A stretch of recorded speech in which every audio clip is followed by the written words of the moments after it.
ইলেকট্রনিক্সের পক্ষ থেকে স্বাগতম। আজকে আমি আপনাদের মাঝে ভিডিওটি নিয়ে হাজির হয়েছি। তা হচ্ছে এই মোবাইলের চার্জারের ভোল্ট কিভাবে বাড়াবো। অনেকে অনেক রকম ভিডিও বানায়, তো আজকে আমরা একদম রিয়েল যে ভিডিওটি এটা আপনাদের মাঝে নিয়ে হাজির হইলাম। তো ভিডিওটি শুরু করবো ছোট্ট একটা ক্লিক করে। যারা এখন পর্যন্ত আমার চ্যানেলে সাবস্ক্রাইব করেন তারা সাবস্ক্রাইব করবেন, আর যারা সাবস্ক্রাইব করেছেন তাদেরকে অসংখ্য ধন্যবাদ। তো এখানে আমাদের যে জেনার ডায়োড আছে, এই জেনার ডায়োড কিন্তু ভোল্টটা আপনার মাপ করা থাকে, ঠিক আছে। এই জেনার ডায়োডের মাধ্যমে ভোল্ট কিন্তু ফিক্স করা থাকে।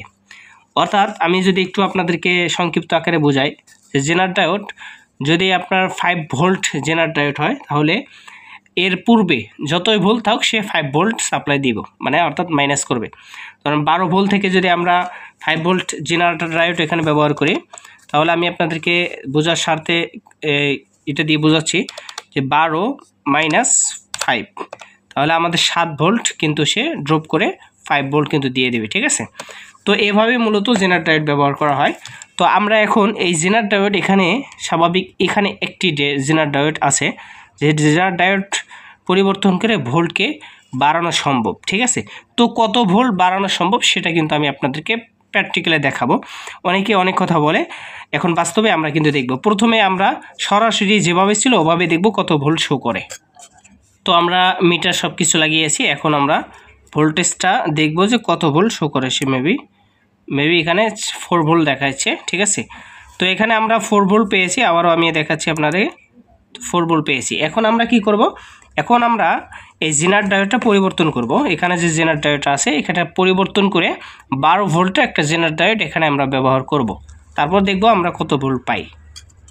তো জেনার ডায়োড আমরা উপরে ফেলেছি, তো অবশ্যই আপনারা কিন্তু জেনার ডায়োড মাইনাস প্লাস দেখে একটা 12 ভোল্টের জেনার ডায়োড এখানে লাগিয়ে দিবেন। তো আমাদের এই যে জেনার ডায়োড, ঠিক আছে, আমরা 12 ভোল্টের জেনার ডায়োডটাই। তো এখানে দেখতেছেন এই যে চিহ্নটা লম্বা যে দাগটা আছে, এটা হচ্ছে এই কালো দাগ এদিকে বসবে, ঠিক আছে। এভাবে আমরা বসিয়ে দেব, ঠিক আছে। যেমনি ছিল ঠিক আমরা ওভাবেই বসিয়ে সোল্ডারিং করে দেব, ঠিক আছে।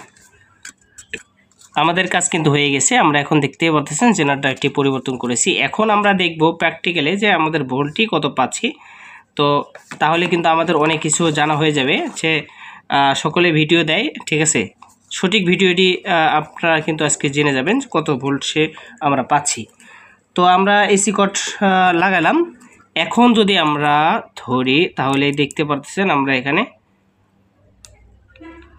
5 ভোল্ট পেয়েছি, তার মানে আমরা 1 ভোল্ট বেশি পেয়েছি। এখানে কিন্তু অনেকেই অনেক কথা বলবে যে 10 ভোল্ট 12 ভোল্ট পাওয়া সম্ভব। আসলে আপনারা দেখতে পাচ্ছেন এখানে কিন্তু আমরা 5 ভোল্ট পেয়েছি। হ্যাঁ, এখানে আরও একটা কথা আছে, এখানে যদি আমরা মডিফাই আরও কিছু করি তাহলে কিন্তু সম্ভব। শুধু জেনার ডায়োড পরিবর্তন করে 12 ভোল্ট করা সম্ভব না। হ্যাঁ, অনেকেই আছে এ ধরনের ভিডিও দেখে আগ্রহ প্রকাশ করে তারা কিন্তু এই কাজটি করতে সময় নষ্ট করে ফেলেন।